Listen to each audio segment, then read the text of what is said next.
flash actu du web, du digital et de la tech de ce joyeux mardi 23 avril 2024. C'est maintenant, réagissez dans les commentaires à ces actus du jour parce que juste après on en débat et on en débat en live. Si vous voyez ces actus sur les réseaux sociaux, on a juste extrait ces actus du live de Renaud Décode qui se déroule tous les jours de la semaine du lundi au vendredi à partir de 11h45 parce qu'on débat de ces actus juste après, tous ensemble en live et en streaming sur Twitch, sur YouTube Live et sur TikTok Live. On fait des tutos, on fait des tests d'outils, on a des débats, on fait des audits, on fait tout un tas de choses en live. Rejoignez-nous sur Renaud Décode en live. Mais pour l'heure, c'est les actus du jour, c'est parti.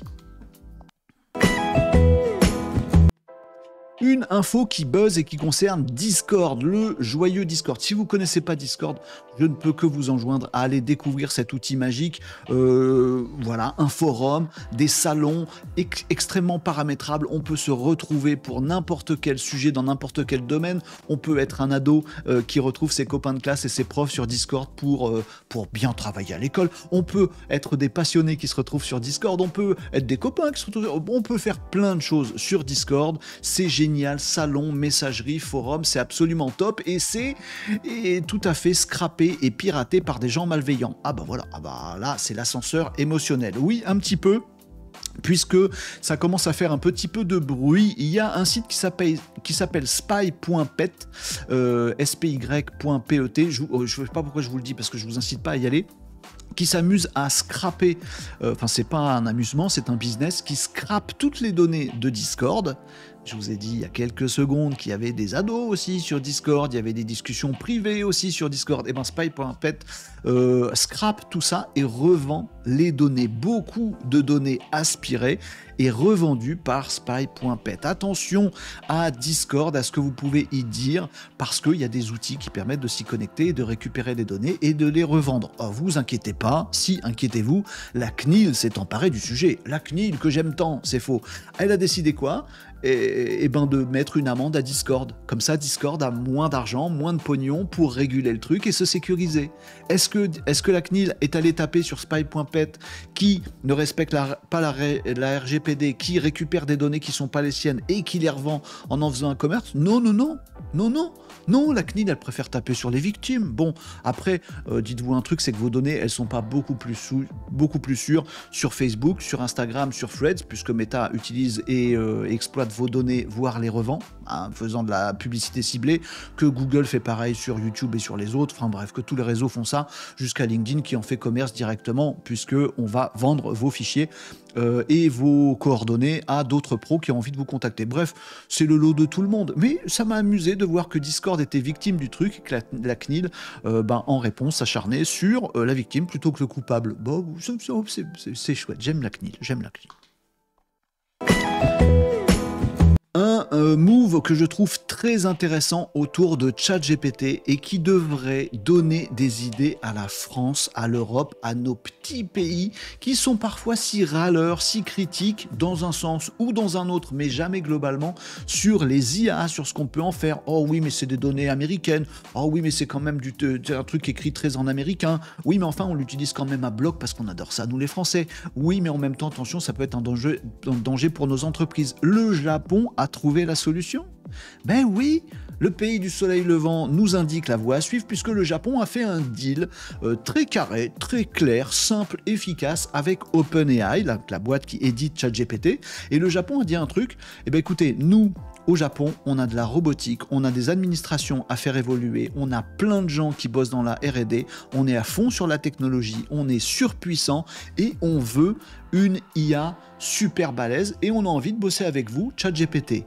Mais, ou plutôt on veut par contre avoir un LLM, une IA générative qui soit japonaise, qui comprenne les subtilités de notre langue, une subtilité historique, subtilité culturelle, subtilité dans tout ce qui peut concerner l'IA générative, c'est à peu près tous les domaines, on veut que ce soit japonisé. Ce mot n'existe pas, mais je viens de l'inventer. Et ben OpenAI a dit ok. Alors il y a le ministre qui est allé voir du côté de Microsoft, le ministre japonais qui est allé voir du côté de Microsoft, il y a les gens de OpenAI qui ont tous déboulé à Tokyo, et c'est fait, puisque ChatGPT dépose ses valises, ils sont en vacances, non, ils se sont installés à Tokyo pour avoir une version OpenAI ChatGPT purement japonaise. Et du coup, voilà, tout leur est ouvert là-dessus. Et les Japonais y gagnent vachement parce qu'ils ont réussi à avoir une IA qui leur est propre et qui correspond vraiment à leurs données culturelles. Moi, je dis qu'on devrait faire la même chose en Europe, en France. En plus, on a un super champion Mistral AI en France.